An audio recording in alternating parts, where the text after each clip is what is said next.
నమస్తే, welcome to icon politics. నేను మీ సురేంద్ర. నిన్న జగన్మోహన్ రెడ్డి గారు వంశీని పరామర్శించడానికి జైలుకి వెళ్ళి రావడం జరిగింది. అయితే గతంలో జగన్మోహన్ రెడ్డి గారు నేను దళితులకి మేనమావని అని చెప్పుకుంటారు. అయితే ఇదే విషయమై ఇప్పుడు వంశీ వల్ల ఇబ్బంది పడింది కూడా ఒక దళిత వ్యక్తే. దళితుడికి మేనమావని అని చెప్పుకునే వ్యక్తి జగన్మోహన్ రెడ్డి గారు వంశీని పరామర్శించడాన్ని ఏ విధంగా చూడాలి? అయితే ఇదే విషయంపై మనతో మాట్లాడడానికి జనసేన పార్టీ వీర మహిళ రావి సౌజన్య గారు ఉన్నారు. నమస్తే మేడం. దళితులకి మేనమామ అని చెప్పుకుంటారు జగన్మోహన్ రెడ్డి గారు. అదే దళితుల్ని ఇబ్బంది పెట్టిన వంశీ జైల్లో ఉంటే వెళ్ళి పరామర్శించారు. మనం ఏ విధంగా చూడాలి మేడం? అంటే ఆయన చెప్పేది ఒకటి చేసేది ఒకటి, ఎప్పుడు జరిగేది అదే.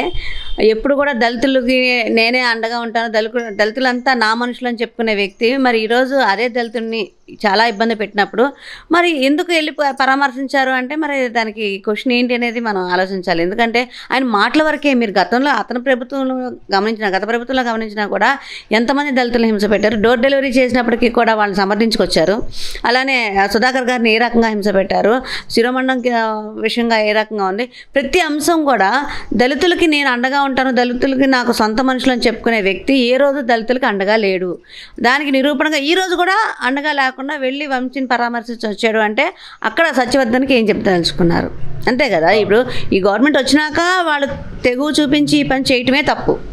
అలాంటిది ఆ తప్పు చేసిన వంశీని ఖండించకుండా అసలు రాకుండా ఉన్నట్టయితే కనీసం నేను చేసిన తప్పని వంశీకి తెలిసేది. కానీ అది కూడా లేకుండా వచ్చి పరామర్శించారంటే ఇంకా మీరు ఇలాంటివి చేయండి, దళితుల మీద ఇంకా దాడులు చేయండి, కూటమి ప్రభుత్వం ఉన్నప్పటికీ కూడా మనం ఈ రకంగానే దళితుల మీదకి దాడులు చేపిద్దామని చెప్పని సందేశాన్ని ఇస్తున్నట్టు అన్నట్టుగానే మరి చూసే వాళ్ళందరికీ అనిపిస్తూ ఉంది. అయితే ప్రెస్ మీట్లో జగన్మోహన్ రెడ్డి గారు చంద్రబాబు నాయుడు గారు, లోకేష్ గారు తమ వర్గంలో ఎవరు ఎదిగినా ఓరవలేరు, అందుకే వంశీని అరెస్ట్ చేశారు, తర్వాత అవినాష్ని కూడా అరెస్ట్ చేస్తారేమో అని చెప్పేసి అని అంటున్నారు. అది ఎంతవరకు అంటే అసలు నాకు అతను ప్రెస్ మీట్ ఏంటి అసలు సారాంశం కూడా అర్థం కావట్లేదు. ఎందుకంటే అసలు అతను కూడా చేసిన 5 సంవత్సరాలు ముఖ్యమంత్రిగా చేసిన వ్యక్తే కదా, ఒక రాజకీయ నాయకుడు కొడుకు. అంటే కొన్ని కనీసం ప్రెస్ని ఫేస్ చేసేటప్పుడు మాట్లాడే విధానం కొంత ఉంటుంది. అది కూడా లేకుండా అతను మాట్లాడే విధానం చూస్తే చాలా హాస్యాస్పదంగా ఉంది. వీళ్ళందరూ వచ్చింది ఎక్కడి నుంచి అండి? వీళ్ళు ఎక్కడి నుంచి వచ్చారు? వంశీ ఎక్కడి నుంచి వచ్చాడు? ఎక్కడి నుంచి గెలిచాడు? గెలిచి అతను బుద్ధి మందగించి నీ పార్టీలో చేరి వాళ్ళందరూ నాశనం అయిపోయారు. కొడాలని ఎక్కడి నుంచి వచ్చాడు?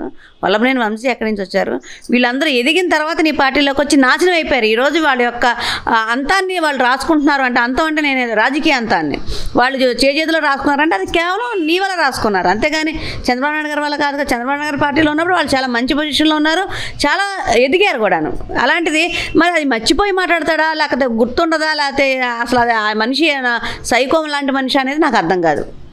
అయితే నెక్స్ట్ అవినాష్ రెడ్డిని అరెస్ట్ చేస్తారని చెప్పేసి మాట కూడా అంటున్నారు. అంటే కృష్ణా డిస్టిక్ వరకే కూటమి ప్రభుత్వం టార్గెట్ చేసినందు అవినాష్ని అంటే వీళ్ళు అంటే అన్ని అదో పనులు చేశారండి. గత ప్రభుత్వంలో మేమే అంత తోపులు, మాకు అసలు ఎవరు అడ్డురారు అన్న పరిస్థితిలో ప్రతి ఒక్కరు కూడా విర్రవీగిన తనంతో అవినీతి చేశారు. ఈరోజు పవన్ కళ్యాణ్ గారు కూడా చెప్పింది ఏంటి? కక్షపూరిత రాజకీయం చెయ్యం, చట్టం తన పని తాను చేసుకుపోతుందని చెప్పన్నారు. తప్పు చేసిన ఎవరిని వదలం అని చెప్పన్నారు. ఈరోజు వాళ్ళందరూ తప్పు చేసి ఉన్నారు కాబట్టి ఈ సింపతి మాటలు అనమాట. ఇవన్నీ ఏంటంటే కుటుంబ ప్రభుత్వం కక్షపూరిత రాజకీయం చేస్తుంది, మా వాళ్ళందరినీ అరెస్ట్ చేస్తుందని ఒక ఏడుపు మొహం పెట్టుకొని ఆ కన్నీళ్ళు కారుతున్నారు తప్పితే నిజంగా అవినాష్ తప్పు చేస్తే అవినాష్ అరెస్ట్ అవుతాడు, తప్పు చేయకపోతే అరెస్ట్ అవ్వడు. అది వాళ్ళగా చేసిన దాన్ని బట్టి ఉంటుంది. అంటే వాళ్ళు ఆల్రెడీ తప్పు చేసి ఉన్నారు కాబట్టి అది వాళ్ళ మనసాక్షి తెలుసు కాబట్టి నెక్స్ట్ నేనే లైన్లో ఉన్నానని, నెక్స్ట్ అవినాష్ లైన్లో ఉన్నాడని ఈయనే చెప్పేస్తున్నాడు ముందే.